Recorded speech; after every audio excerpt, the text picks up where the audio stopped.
il se cache. Derrière chaque titre, derrière chaque aventure que les joueurs vivent, tapis dans l'ombre de leur boîte de jeu. Que ce soit pour inventer des histoires, les illustrer ou simplement faciliter l'accès à cet univers ludique, ils sont là. Un joueur n'est plus rôliste sans son jeu, et le jeu n'existe que grâce à eux. Qui sont ceux qui font vivre le jeu de rôle ? Et qui travaillent pour que d'autres puissent rêver ?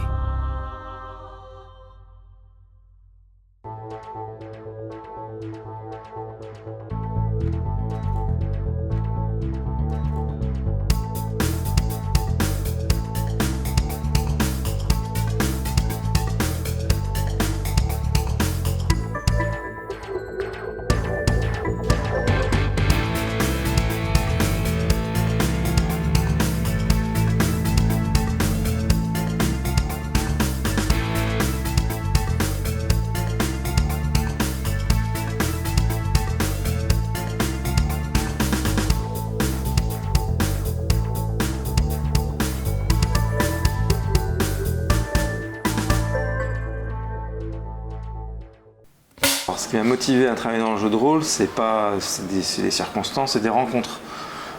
C'est-à-dire que c'est sûr que j'ai eu la chance d'avoir des parents qui me disaient qu'il fallait que je fasse ce que j'aime dans la vie, mais c'était compliqué parce que moi j'aimais le jeu de rôle, le basketball et la musique, donc que des trucs un peu compliqués. Voilà, mais en fait j'ai rencontré le gérant de Black Book Edition. Au moment où il lançait Black Book Edition d'ailleurs, il était à l'époque, il s'occupait d'une boutique de jeux spécialisés. Et c'est vraiment le hasard de cette rencontre qui a fait que je suis rentré dans Black Book Edition ensuite. Moi je fais partie d'une génération d'auteurs qui étaient là, en gros parce que ceux d'avant c'était pareil, qu'on était sur des forums et que toujours on était accessible. Et qu'on avait envie, qu'on faisait un rêve de gamin, mais pendant des années, on disait surtout n'arrêtez pas votre boulot, faites gaffe, vous ne gagnerez jamais rien avec le jeu de rôle, tout ça. Alors la situation a complètement changé avec le crowdfunding. Mais en gros, au début des années 2010, on est dans une situation où tout le monde a entendu parler de jeu de rôle, presque tout le monde sait ce que c'est, tout le monde sait ce que c'est un troll, tout le monde sait ce que c'est un elfe, etc. Il n'y a pas de problème. Mais personne n'y joue. C'est revenu, effectivement, on voit qu'aujourd'hui il y a plus de monde. On voit aujourd'hui que c'est beaucoup plus accepté socialement. En fait, j'ai un autre boulot dans la vie. Je suis travailleur social dans un foyer pour SDF. Et d'ailleurs, c'est des choses qui me servent aussi dans ce que je mets dans mes jeux, quoi. Quand je fais des jeux, j'essaie de mettre aussi des choses qui me touchent. J'espère que ça se ressent. Et je travaille depuis presque 10 ans maintenant dans la sphère de jeux de rôle. J'écris plusieurs jeux. Principalement, c'est Mindjammer, qui est un jeu de rôle de science-fiction transhumaniste. Aussi, j'écris un peu pour l'Appel de Cthulhu. J'écris les scénarios pour l'Achtung Cthulhu, le jeu dans la Deuxième Guerre mondiale. Et aussi, j'ai un univers qui s'appelle Les Chroniques de la Terre à l'avenir, qui est un univers de science fantasy, un peu du monde mourante, des choses comme ça. Je suis auteur depuis 2003, puis responsable de gamme, responsable éditorial et éditeur. Je ne vis pas du tout du jeu de rôle, j'ai un vrai métier à côté. Je gagne quasiment rien avec le jeu de rôle. Est-ce qu'on peut en vivre ? Je crois pas. Peut-être que quelques-uns en vivent, mais c'est vraiment s'acharner, il faut vraiment produire beaucoup. Faut aussi rentrer dans une logique commerciale, c'est-à-dire sortir des produits et pas plus des jeux, quoi. Donc nous on veut surtout faire des jeux qu'on aime, etc., etc. Donc la logique commerciale elle existe, mais elle n'est pas prioritaire, quoi. On fait ça plus par passion que par logique financière. Donc personne ne vit au studio de Cross, personne ne vit de ça. Et les illustrations que vous voyez là derrière moi sont les productions que je fais. Je vais travailler soit pour des clients dans le milieu du jeu de rôle, soit pour des romans, soit pour des affiches de salons, des magazines et divers autres jeux de société. Dans tous les cas, on a besoin d'archétypes, on a besoin de landscape, on a besoin de couverture, on a besoin de visuel en fait. Évidemment, il y en a de plus en plus qui sont réclamés parce que par rapport aux années 90, ils ont bien compris qu'un livre se vendra mieux s'il a un beau visuel bien porteur. C'est qu'une question derrière commerciale. Ça ne signifie pas que le fond sera bon, mais il faut l'espérer. Et je pense que les grands jeux se démarquent par un fond durable de qualité, quand bien même les illustrations sont pauvres. C'est terrible à dire, mais je pense que ça c'est pas obligatoire pour faire un grand jeu. A l'inverse, un jeu où il n'y aura que des belles illustrations et pas de fond va pas perdurer.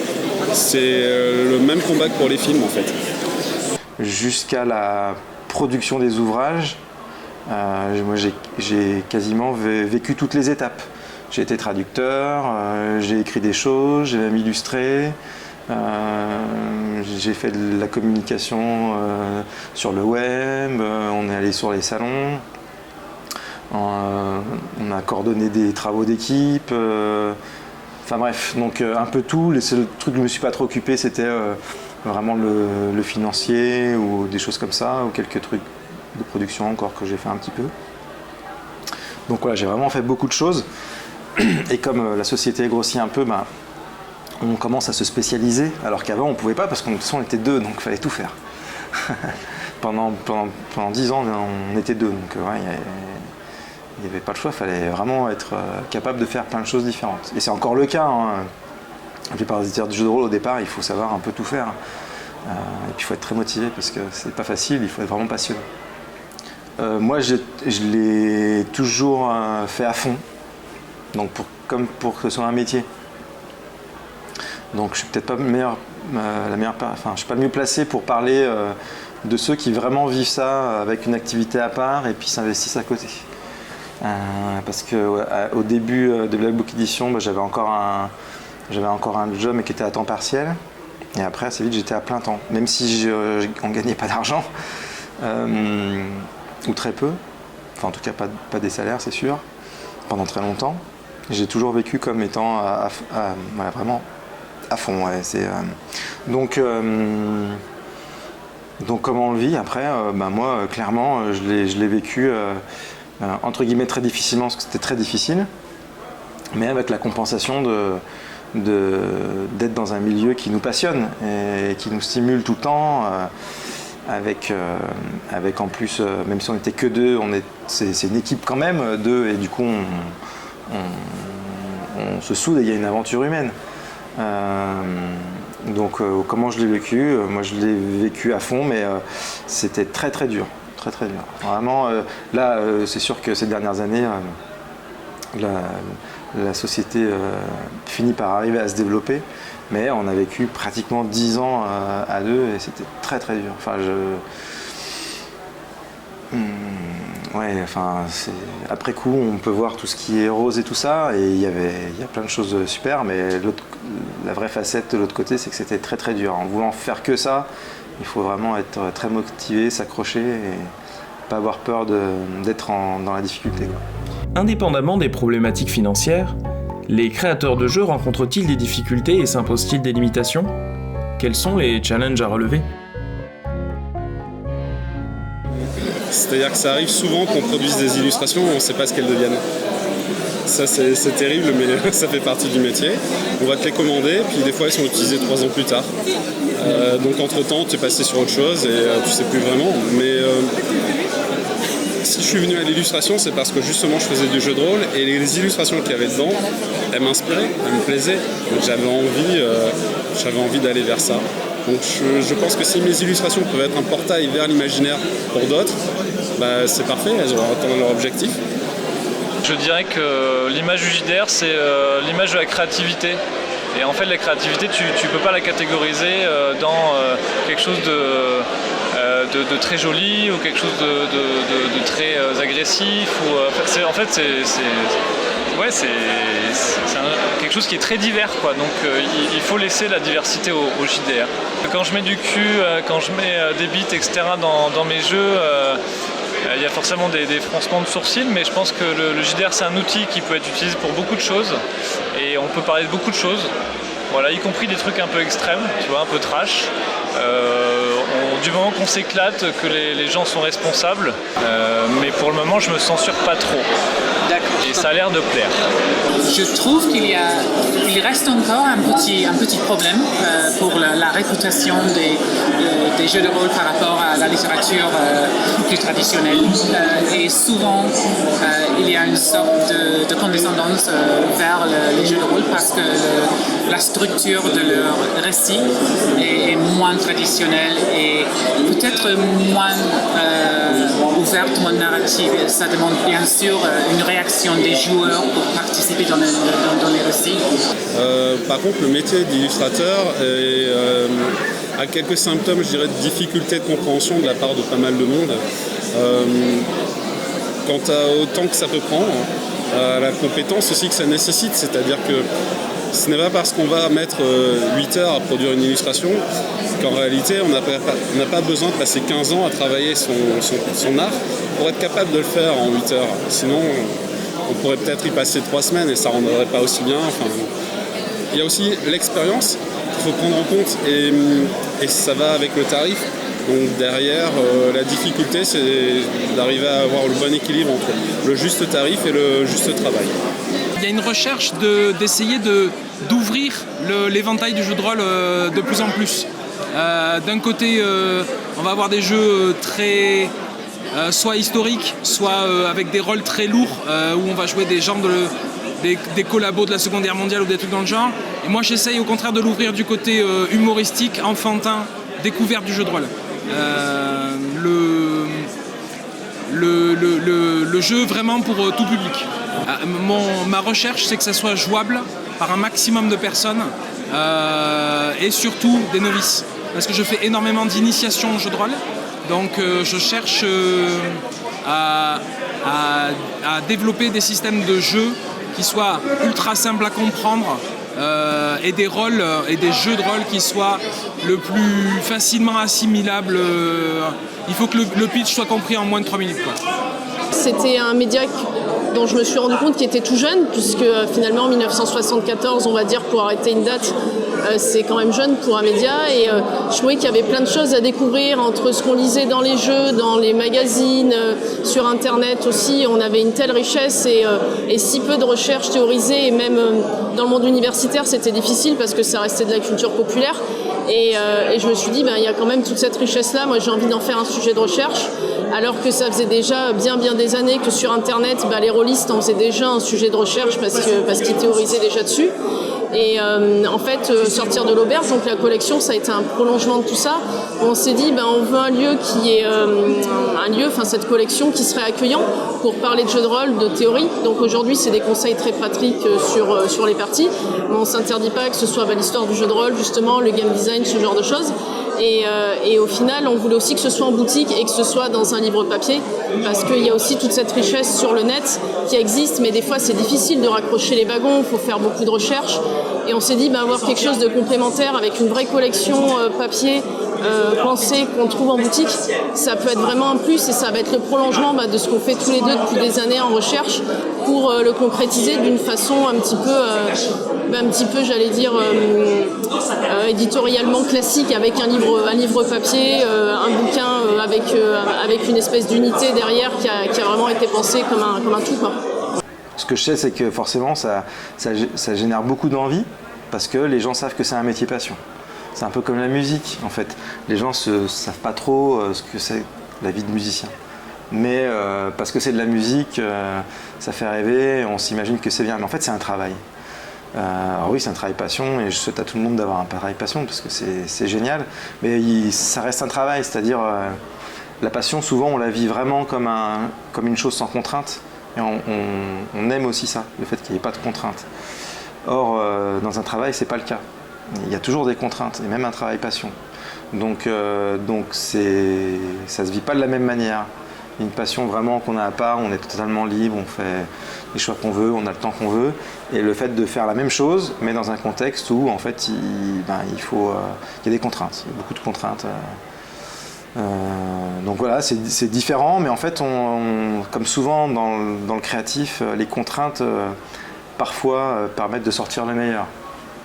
Donc il faut essayer d'arriver à rentrer dans ces processus, enfin dans des schémas où on va sortir le meilleur de nous-mêmes plutôt que de subir complètement les contraintes. Mais voilà.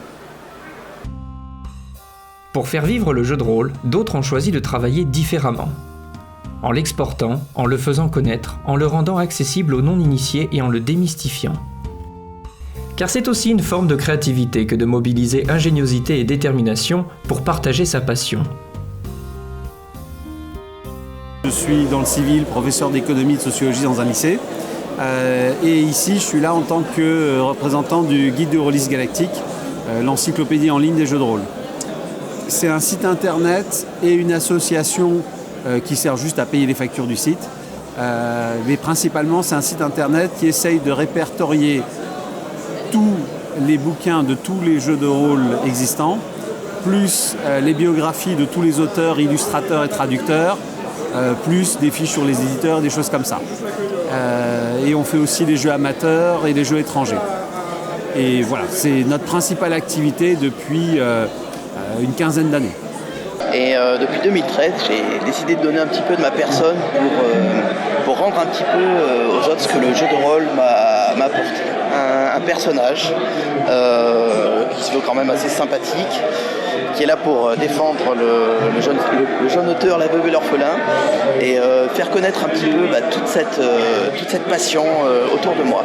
Montrer que malgré le fait de jouer au jeu de rôle, on peut être quelqu'un de normal, un père de famille, avoir un vrai travail, être fonctionnaire, enfin, montrer qu'on peut concilier une vraie vie avec ce loisir.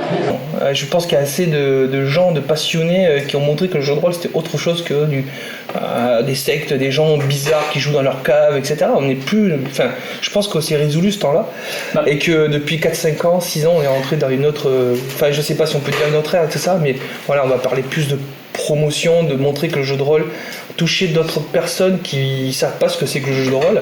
Ils le connaissent par les jeux de société, ils pensent que c'est du jeu de rôle. Ils le connaissent par du MMORPG, ils pensent que c'est du jeu de rôle, mais ce n'est pas réellement du jeu de rôle. Et c'est plutôt de la promotion que de la défense. Et la promotion se fait tous les jours, par le festival, par le biais, comme on disait, de Flo, par rapport tout ce qu'on peut faire aux soirées enquête, soirées meurtre et mystère. Ici, où on essaie de faire 4, 5, 6 parties par semaine avec des nouveaux. Voilà, ça se fait tous les jours quand on discute avec des amis, quand je vais montrer les livres, quand on a un bouquin qui est beau, t'as vu, le jeu de rôle, c'est ça. C'est pas, on joue, c'est tout un travail derrière, c'est plein d'éditeurs qui font du magnifique travail qui permet de mettre en valeur les univers, les mondes, la création, c'est de la promotion, c'est plus de la défense. Pour moi, on a dépassé ce stade-là. Et je me suis dit comment je vais faire rêver les gens, un mec en jean t-shirt avec un petit bouquin derrière une table et 3D, ça va pas faire rêver les gens. Donc je me suis créé ce personnage, j'ai repris mon Kerlaft, un de mes premiers personnages que j'avais fait à cette époque, et je lui ai donné vie. Et depuis, j'ai un site en libre service qui est à disposition de tout jeunes créateurs, organisateurs d'événements et autres, pour pouvoir leur donner un lien avec le reste de la communauté. Parce que depuis, j'ai beaucoup de gens dans mes contacts, à peu près 3500 copains Facebook, des choses comme ça. Et si je peux aider un petit peu les gens à pouvoir se rejoindre, si on devait en donner un surnom, ce serait le catalyseur. Et j'essaye de faire en sorte que les gens puissent avoir leur rêve qui se réalise. Un projet, un jeu de rôle amateur qui devient professionnel, un artiste qui va trouver à pouvoir s'illustrer dans des livres, des conventions qui vont récupérer un petit peu des gens, les gens qui vont s'entrecroiser entre le nord, le sud, l'est et l'ouest, faire connaître tout ça. Et après, pour faire vivre tout ça avec mon équipe, on a monté aussi cette petite boutique de goodies qui tourne autour. Mais il y a toujours cette activité, il y a aussi ce que j'essaye de faire d'ailleurs, rejoignez-moi si vous voulez donner un petit coup de main, il y a le GPS Rolliste, le grimoire pour la survie du rôliste, c'est des petits documents à télécharger, on essaye de faire par département, sur lequel on peut répertorier tous les endroits à potentiel rôliste. On est en train de faire des liens avec d'autres associations qui le font. Donc ton but c'est de fédérer aussi. Exactement. De toute façon, l'association dans son objet, c'est la promotion du jeu de rôle. Donc Si on va dans une convention et qu'on fait jouer, on est tout à fait dans le rôle de l'association. Au quotidien, notre activité principale, c'est un site internet qui n'est pas totalement pensé pour un débutant. C'est-à-dire qu'il n'y a pas, pour l'instant, on envisage de le faire, mais il n'y a pas pour l'instant un parcours fléché, je connais rien au jeu de rôle, par quoi je commence par exemple. Il n'y a pas une catégorie jeu accessible aux débutants. Ça, c'est des choses qu'on réfléchit pour la 3e édition du site. Globalement, l'idée de base de Rollis TV, c'était... le but, c'était de tout simplement faire de l'information rollistique sur un média qui était encore peu développé, qui était la vidéo. Donc au début Dailymotion, puis YouTube. Mais le but, c'était simplement mettre ce qu'on a en magazine papier en vidéo, parce qu'on en avait marre de lire des magazines et d'attendre 2 mois. L'interactivité, à la base, c'était sur la vidéo. Et ça a aussi un avantage, c'est que comme on a une population rôliste qui a vieilli et qui ne va pas forcément en boutique parce qu'il y a moins de boutiques, ça permet aussi de se tenir au courant de tout ce qui sort, des nouvelles tendances, et puis aussi de parler de jeux qui rappellent la nostalgie de ceux qui jouaient, parce que c'est une des composantes aussi assez importantes dans l'univers rôliste. C'est à la fois le côté social du jeu de rôle, les amis qu'on a, et puis le souvenir qu'on avait. On a, outre l'actualité, des articles pour aider les maîtres de jeu, des articles pour donner des inspirations, donc hors jeu de rôle, qui vont venir créer du contenu pour le jeu de rôle. Donc vous, ça s'adresse essentiellement et avant tout à la population rôliste elle-même, c'est-à-dire ceux qui pratiquent déjà le jeu de rôle. Avant, c'était... Oui, bien entendu, parce que c'est le but, d'où le nom. Mais comme le disait Vincent, on élargit. Toutes nos émissions auront un angle rôliste, mais là, par exemple, Marque Page, c'est la littérature, donc pour amener les lecteurs au jeu de rôle. C'est le cercle concentrique, en fait. Et tout comme on a développé sur le jeu de plateau, pour que justement des amateurs du jeu de plateau viennent et puis voient, en fait, voient l'aspect rôlistique. Déjà, ma petite boutique que je sors une fois par mois me permet d'être présent sur différentes conventions, mais pas forcément strictement à tendance rôliste. Des manifestations dans le genre Japan Touch qui vont avoir tout un tas de gens, que ce soit des cosplayers, que ce soit des joueurs de plateau, simples visiteurs. Et je me tiens à leur disposition pour leur expliquer qu'est-ce que le jeu de rôle. Et en plus, ce petit document que j'essaye de mettre en place peut diriger vers les gens, vers des boutiques, vers des clubs, des assos, des gens qui veulent découvrir. Et en plus, il y a des super outils qui existent aujourd'hui. Il y a des jeux d'une simplicité, mais vraiment des gammes où on peut faire jouer la première lecture telle qu'on le fait pour un jeu de plateau. Et ça a beaucoup évolué là-dessus. Et c'est là-dessus qu'il faut travailler et pas hésiter à en parler. Je sais qu'il y avait une journée, il y avait une semaine où c'était la semaine où on pouvait se balader dans la rue avec un livre de jeu de rôle. Il y avait des choses qui avaient été mises en place sur Facebook comme ça, et c'est des petites choses, pouvoir en parler, faire rêver. Moi, j'hésite pas à recevoir des complets néophytes à ma table. Donc concrètement, on peut jouer au jeu de rôle à peu près partout. C'est vrai qu'ici, on offre un cadre et on offre la possibilité aux gens de pouvoir se réunir. C'est un lieu de vie, c'est un lieu de rencontre, c'est un lieu d'échange, c'est un lieu de partage. Convivial, ça permet aussi de rencontrer d'autres personnes qu'on ne connaît pas. Parce que souvent on va jouer, quand on joue chez soi, ça a un côté agréable, réconfortant, on est à la maison, on peut boire un coup, mais on va avoir en général les mêmes joueurs, donc on va pas découvrir d'autres façons de mener le jeu, d'autres façons de jouer ou même d'autres jeux. Donc c'est des aspects différents du jeu de rôle, de la façon de jouer, soit en association.